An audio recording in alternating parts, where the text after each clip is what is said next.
Oi, gente, tudo bem? Delícia estar aqui, né? Então, hoje vamos falar sobre esse tema. Fizeram uma capa tão bonitinha, né? Aí vem eu e faço essa capa. Olha isso. Mas é bem assim, né?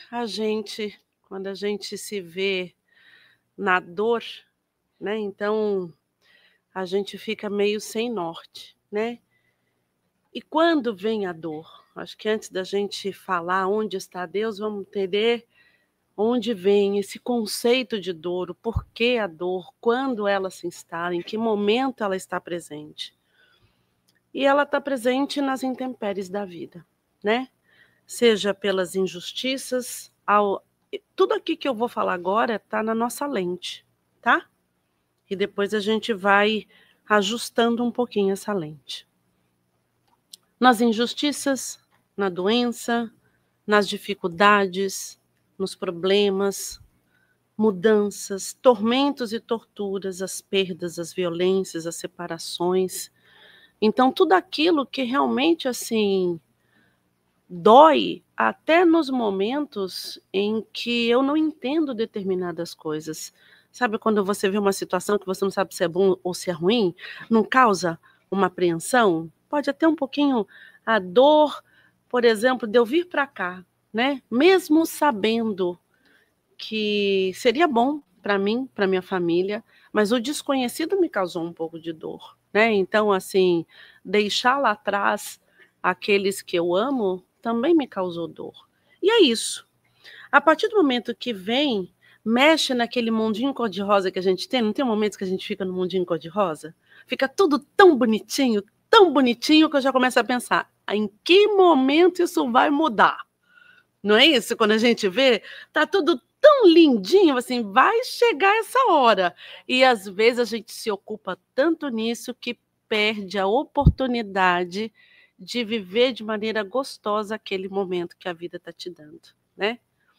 Então, quando vem essas intempéries, o que vai acontecer? A dor. E eu qualifico a dor em duas instâncias. Adoro ser cuidada. Olha só, vou até tomar agora. E a dor, ela vai ter duas formas da gente sentir. A física, que é corpo e mente, né? E a dor moral, que é alma e sentimento. Eu não vou qualificar aqui quem dói mais, tá? Mas dói, né? Então, assim, quebrar um braço, às vezes tem o mesmo efeito de dor, mas sentido de maneira diferente. Estou falando da intensidade, quando a gente sabe que ofendeu alguém que a gente não precisava ter feito aquilo. Gente, eu tô no lugar certo, porque essa pessoa que está chegando faz muitos anos que eu não vejo. Então, assim, a gente sempre vai ter essa dor moral e essa dor física. E Emmanuel diz que toda dor física é um fenômeno, enquanto a dor moral é essência. Essa frase, assim, foi tão profunda, né? Porque o fenômeno, ele acontece independente de nós e pode ir embora independente de nós. Mas quando fala que é essência, está intrínseco a nós. Então, é o buril ali, muitas vezes, que a gente está nos convidando, inclusive, para poder prestar atenção, para poder trabalhar. E essa dor, se ela não bem cuidada, se ela não bem entendida, não sei se a palavra é cuidada, se ela não muito bem entendida, ela vai, num estado mais agudo, causar sofrimento. E aí a gente pode ir até no aspecto mais profundo do que um sofrimento pode nos dar. A sensação de que parece que nunca mais a gente vai ser feliz, que nunca mais a gente vai conseguir ver um raio de sol e que as coisas serão cinzas para nós, para o resto das nossas vidas, Parece que a gente se enfiou num buraco escuro e que não tem ninguém ali que vai conseguir estender as mãos. Esse é o nosso sentimento. E que, graças a Deus, é só um sentimento. Mas vamos voltar para a dor. Qual é o conceito da dor? A dor, eu vi vários conceitos de dor, tá? Mas esse aqui eu achei especial. A dor é uma sensação desagradável que pode limitar as habilidades e capacidades de uma pessoa para seguir uma rotina. Então, ela limita as habilidades e capacidades para seguir uma rotina. Ou seja, estou acostumada a fazer isso daqui, vem a dor e ela limita você a fazer isso. Geralmente atua como um sinal de alarme precoce para o alertar de que algo não está bem. Então, a dor não é só para a gente colocar aqui nesse lugar tão ruim, nesse lugar de punição, nesse lugar de abandono, né? E, gente, sabe o que eu mais achei interessante? Que de todos os conceitos de dor que a gente vai ver em todas as religiões e falam sobre dor, eu não fui buscar esse conceito de dor nas religiões. Sabe quem que me ensinou isso? O Cataflã. Gente, se o Cataflã consegue dar esse conceito de dor, entendeu? Então imagina a visão espírita o que pode nos dar, entendeu? E aí nós vamos entrar na função pedagógica da dor, porque aí assim, ó, o Cataflã já deu o conceito. Então agora a gente vai aprofundar um pouco mais. Qual é a função pedagógica da dor? Por quê?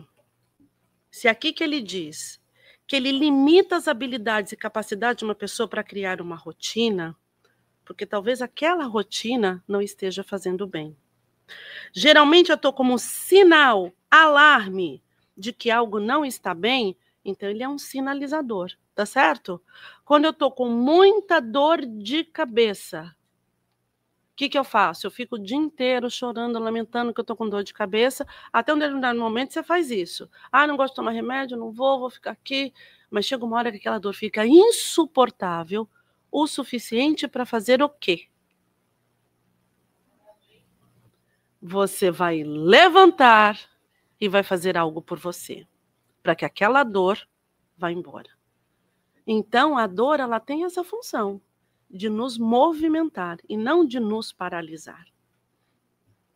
Então, ela tem uma função pedagógica. Ela nos ensina, de fato, a construir em nós elementos de ação. E aí Kardec diz assim, ó, devendo o homem progredir, os males a quais está expostos são um estimulante para o exercício da sua inteligência, de todas as suas faculdades físicas e morais. Poxa, se a gente tivesse sempre o nosso mundinho perfeito, a gente teria vontade, ou melhor, se eu sempre fui, minha saúde é perfeita, eu posso comer o tanto que eu quiser, não preciso fazer exercício nenhum, e eu sempre vou estar magra. Eu queria que isso acontecesse comigo, entendeu? Muito, muito, né? Eu ia querer fazer atividade física? Na boa.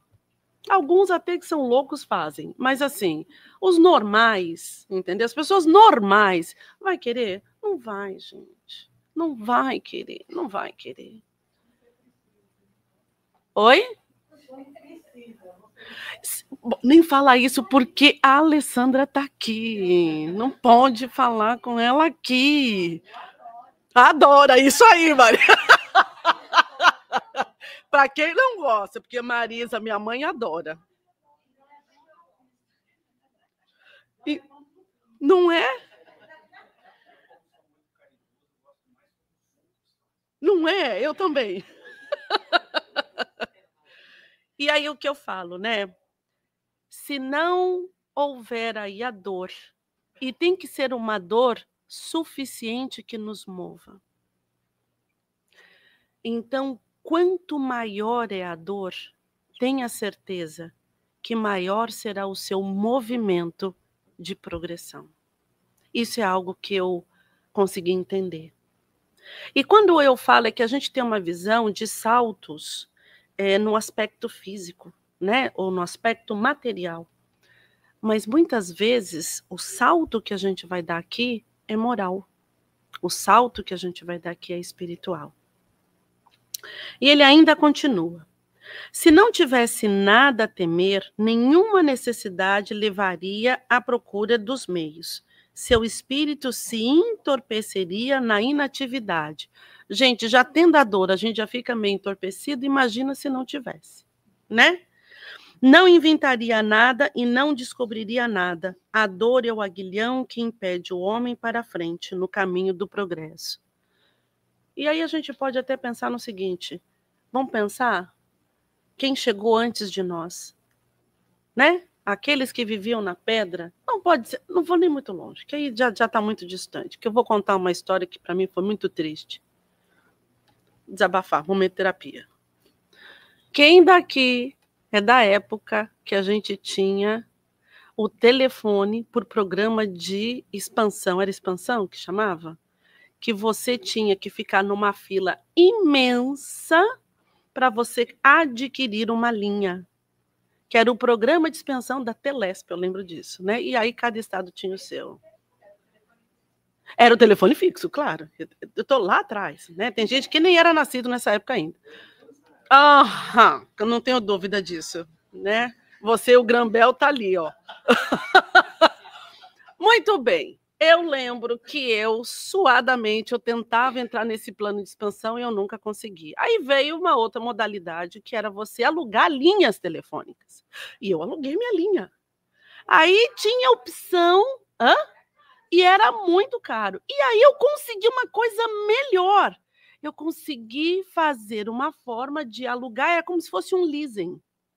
E eu fui pagando, eu falei, gente, eu vou ter uma linha só para mim.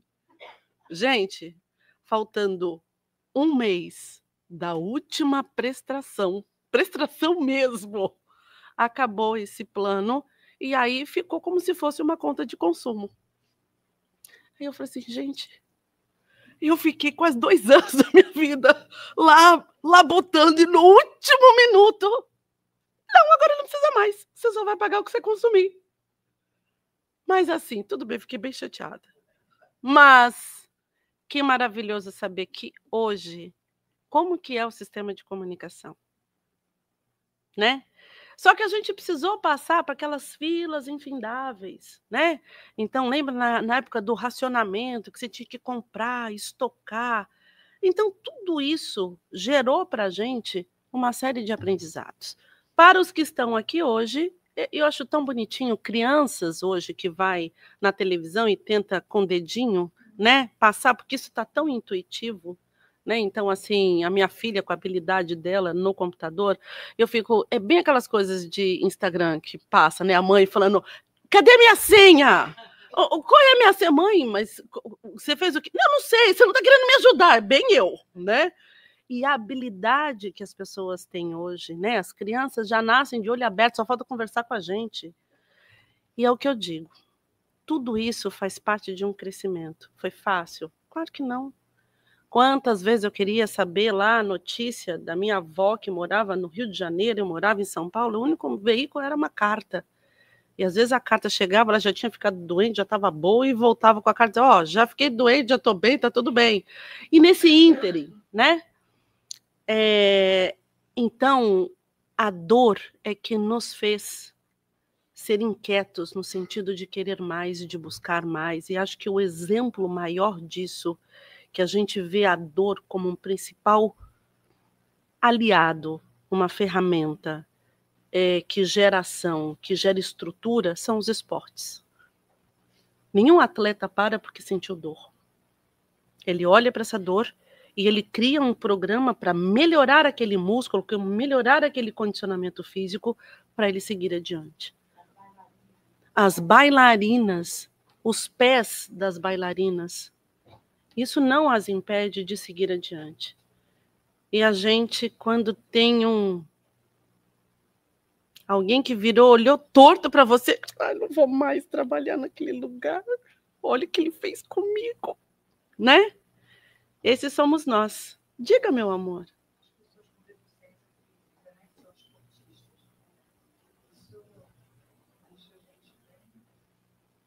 Imagina. Exatamente isso. Então, enfim, ó, fica muito claro aqui que essa dor, ela tem um recurso pedagógico. E por que nós precisamos disso? Porque hoje ainda é dessa forma que a gente entende que precisamos agir. Em prol de quem? Do outro, de nós mesmos. Essa é a função. E aí tem outras formas aqui da gente entender a dor. A dor é uma bênção que Deus envia aos seus eleitos. Não se aflija, pois, quando sofrer, antes bendiga a Deus, onipotente pela dor. Neste mundo, vos marcou pela glória do céu. Poxa, Sandra, forte isso, né? Nem sempre a gente tem a condição de agradecer, mas que pelo menos a gente cria uma progressão de entender. Porque muitas vezes a gente se vê naquele lugar da injustiça, naquele lugar que isso não deveria acontecer comigo. E talvez uma das formas da gente entender essa bênção que Deus envia aos seus eleitos é entender o porquê que neste momento estou vivendo isso. Há bênçãos que se manifestam em muitos aspectos, incluindo, é claro, a dor, e desempenha relevante papel no progresso divino dos seres. Então, todos estão dizendo que o caráter de evolução, ele passa por esse caminho da dor. E se a gente for parar para pensar, a criança quando cresce, até ela tem a dor do crescimento, né? A dor ilumina de modo especial o nosso coração. Há uma beleza oculta inserido nela. Quem disse isso foi Haroldo Dutra. E a dor é nossa companheira até o momento da nossa integração total com a lei divina. Uau! Enquanto eu não entender, enquanto eu não aceitar, respeitar, utilizar e fazer parte desta lei divina, eu vou me moldando, eu vou me capacitando, eu vou me ferramentalizando para que eu possa chegar a ser essa lei divina. Porque a lei divina não é algo que eu pego, nós precisamos ser isso. Nós precisamos ser produtivos, nós precisamos ter tudo que a gente tem ali nas leis divinas, a caridade, a justiça, nós precisamos ser isso. E esse é um processo de aprendizado. E aí eu começo a ter clareza de que nós estamos aqui não a passeio. Isso aqui é uma escola. Em muitos momentos, a gente vai para a enfermaria dessa escola, porque a gente adoece também. Né? Então, se nós estamos aqui, nós estamos no treino, nós estamos se capacitando, nós estamos gerando ferramentas para que a gente possa ser tudo aquilo que Deus já disse que seremos. Perfeito, à luz dele. A pergunta 783 do Livro dos Espíritos fala assim: segue sempre marcha progressiva e lento o aperfeiçoamento da humanidade? E a resposta: há o progresso regular e lento que resulta da força das coisas. Quando, porém, um povo não progride tão depressa quanto deveria, Deus o sujeita de tempos em tempos a um abalo físico ou moral que o transforma. E sempre, a gente sempre tem que ir para frente. E tem muitas pessoas que dizem, eu não vi melhoria nenhuma, mas houve uma pandemia, ela não foi à toa. Tantas outras catástrofes que acontecem, e elas têm um objetivo, foi Deus que quis lá para poder dizimar todas as pessoas? Não, não acho que foi isso. Mas isso foi necessário para que as pessoas se movimentassem e criassem novos modelos para agir. Mas eu estou falando isso como personagem Sandra, porque, Sandra, como é que você vai dizer isso se essa pessoa com essa catástrofe morreu, não está mais aqui? Então, talvez isso não seja para o personagem, e sim para o espírito.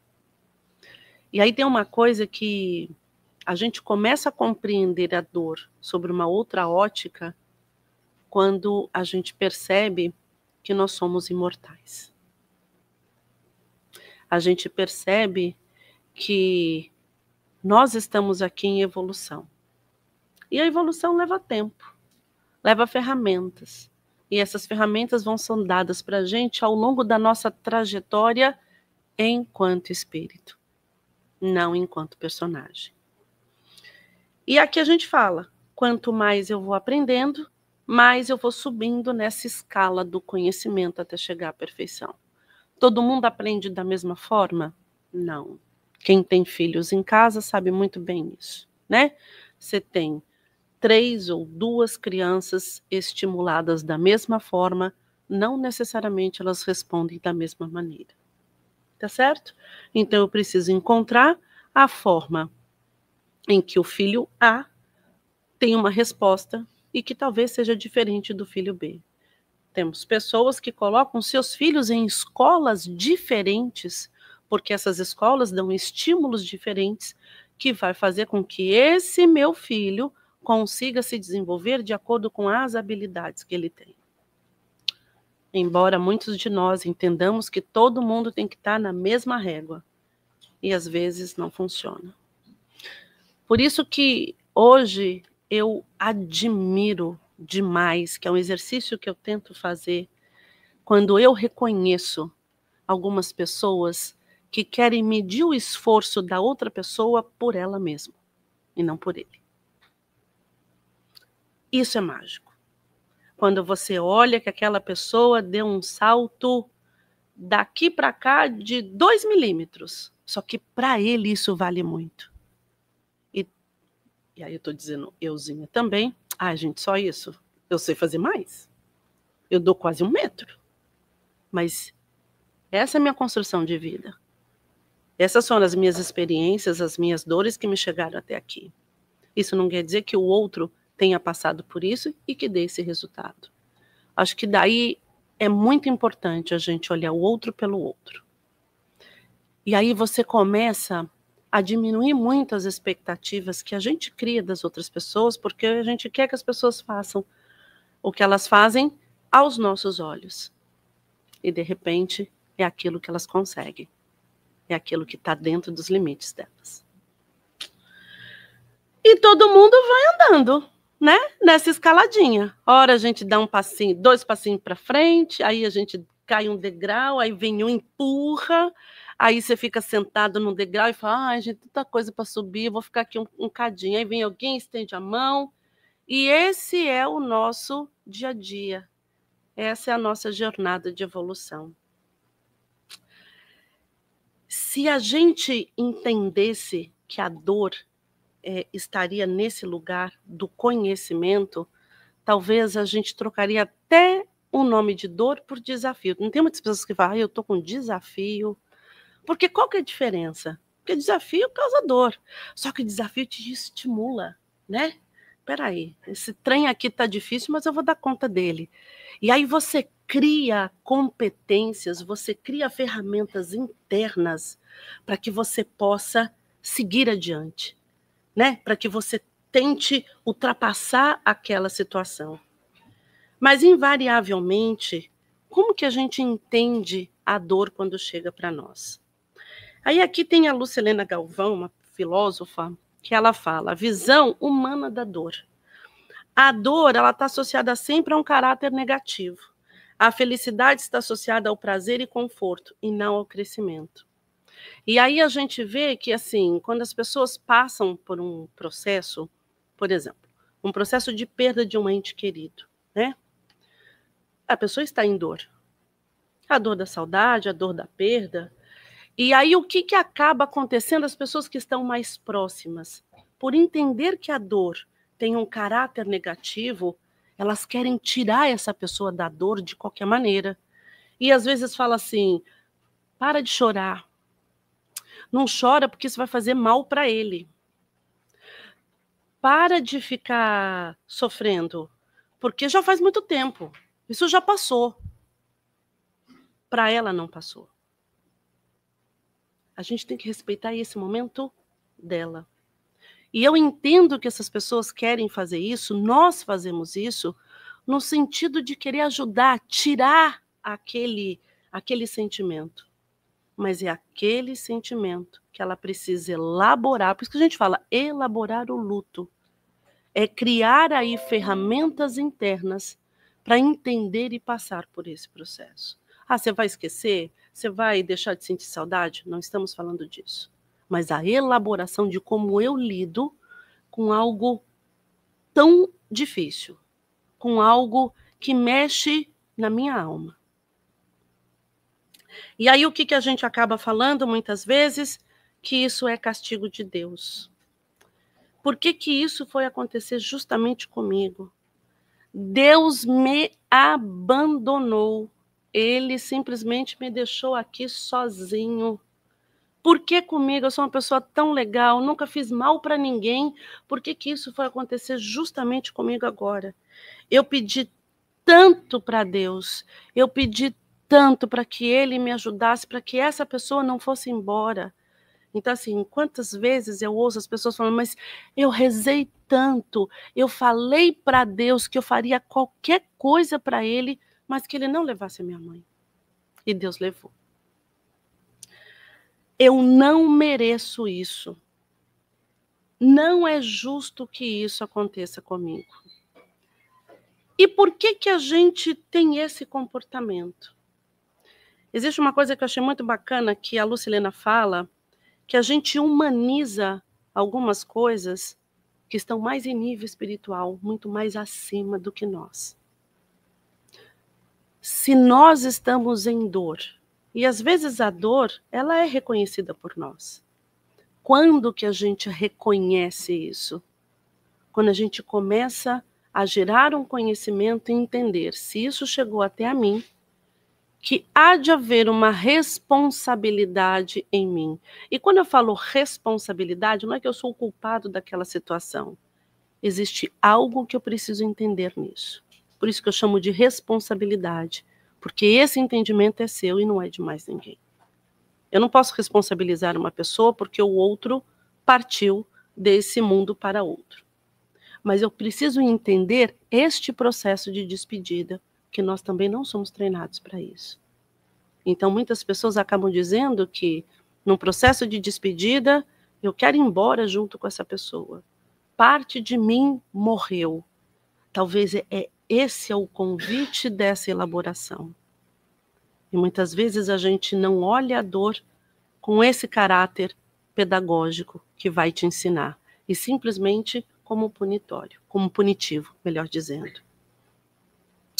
Então, se a gente não sair dessa cegueira espiritual, e que eu achei tão proprietária a forma de como Emmanuel colocou isso no livro Construção do Amor, ele diz assim: elevemos ao alto as nossas preces, rogando ao Senhor que nos mantenham acordados para as nossas próprias responsabilidades, com a suficiente visão para o desempenho dos nossos deveres, ainda que esse despertamento nos visite a cada hora pela bênção edificante da dificuldade ou da dor.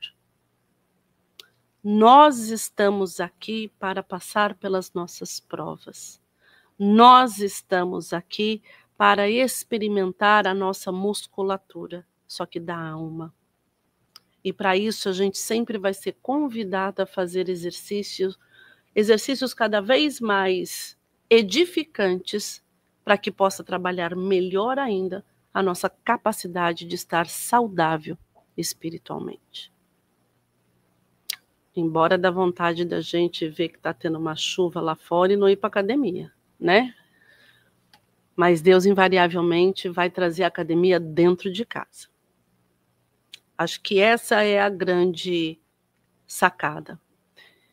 E acho que assim, eu respeito cada dor, porque ela é genuína, ela é verdadeira, e todas as pessoas que falam para mim que está sofrendo, que está em dor, a primeira coisa que eu faço, olha, eu quero dividir com você esse momento, seja num abraço, seja num colo.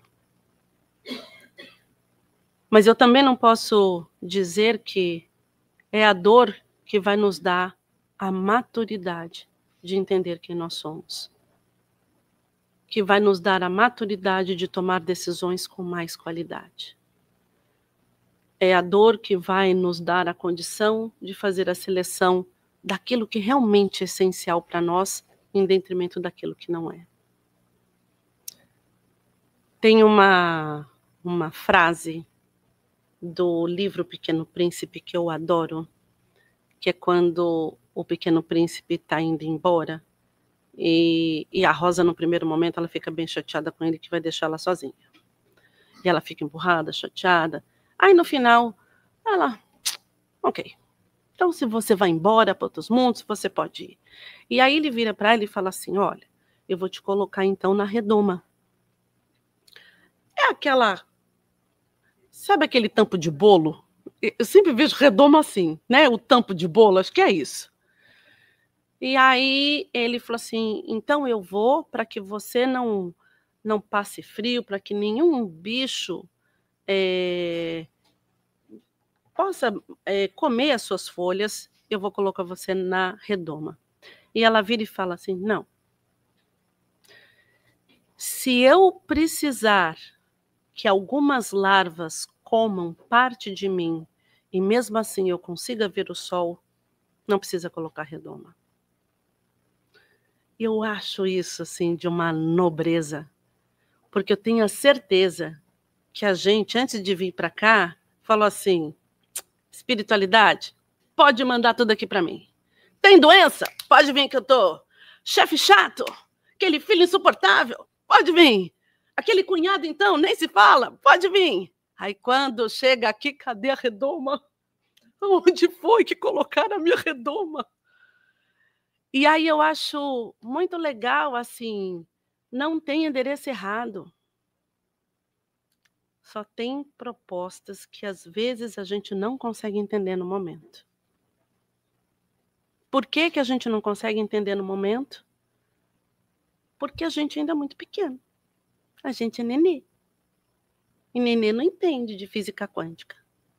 O único nenê que entende... Vocês já viram aquele mini cardiologista, aquele mini médico? Gente, o que é aquilo? É um mini médico, né? Eu achei muito bacana que teve uma... Eu não sei se vocês conhecem, mas tem uma criança, acho que tem 6, 7 anos de idade, e ele é um QI muito acima da média, né? Ele é acima de muitas médias, vamos dizer assim.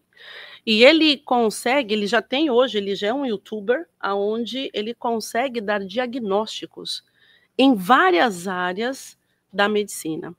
E aí eu vi uma reportagem, né, dos pais, ele com os pais, e o pai falou assim, olha, às vezes é muito difícil, porque ele tem esse QI, mas ele ainda é uma criança, né? Então, ele falou assim, por isso que a gente faz terapia. E o menino falou, graças a Deus que todo mundo faz terapia, senão eu não ia dar conta. Eu acho muito fofinho ele falando isso. E é o que eu falo, né? Então, assim, a gente tem tanto para aprender, a gente é muito pequeno. Então, a nossa verdade é somente uma fagulha da verdade. E é uma fagulha.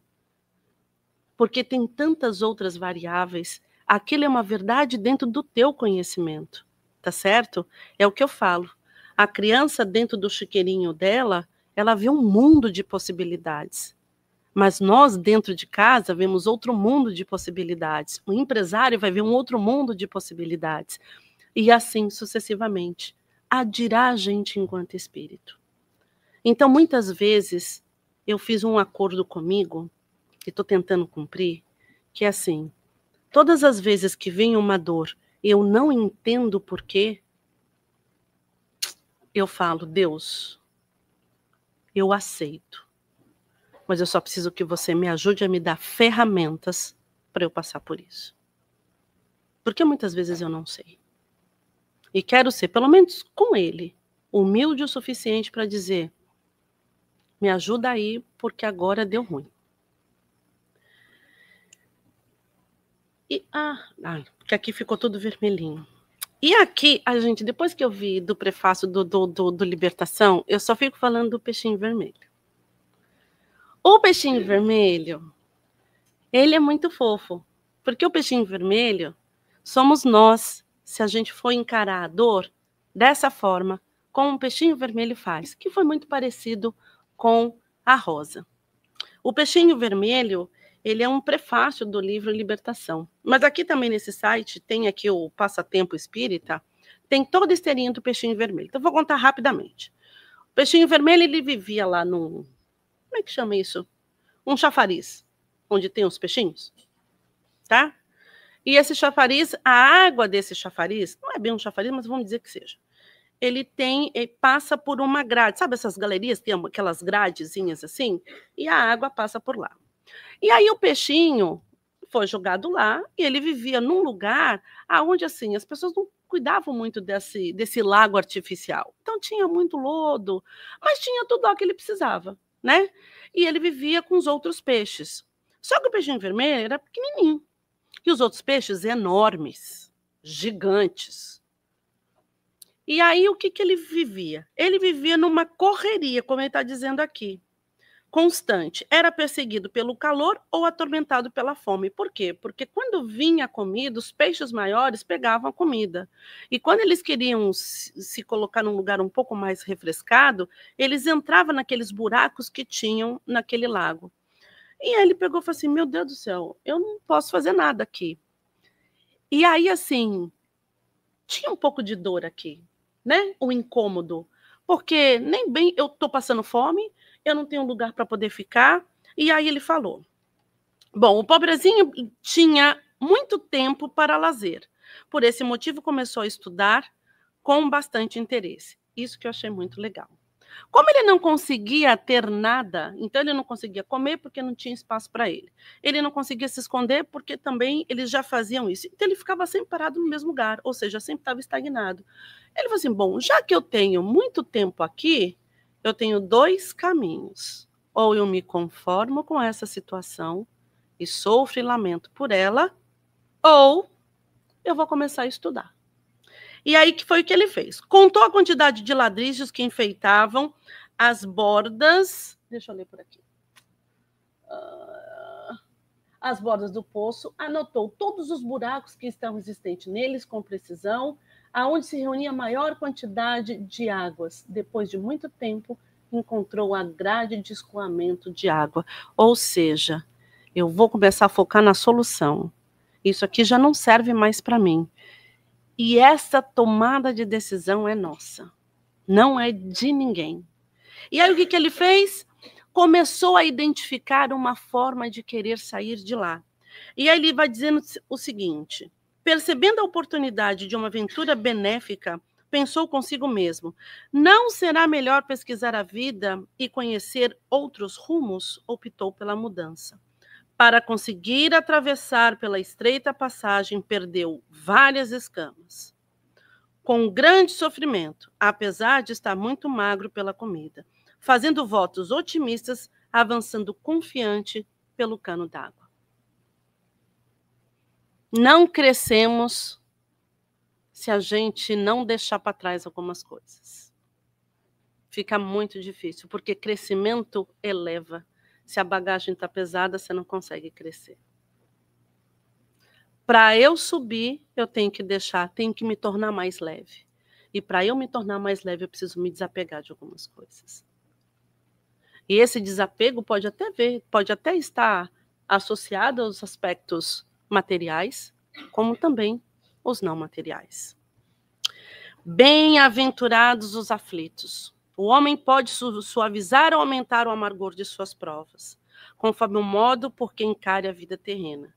Tanto mais sofre ele, quanto mais alonga-lhe a figura a duração do sofrimento. Quanto mais eu fico naquele looping da dor, mais essa dor vai me consumindo. A certeza de um próximo futuro mais ditoso o sustenta e anima. Longe de se queixar, agradece ao céu as dores que o fazem avançar. Quando ele fala aqui, agradece as dores, não que Deus, obrigada por ter pedido meu emprego. Deus, obrigada por ter sido roubado agora. Não é isso que a gente está falando. O que a gente não vai é esbravejar.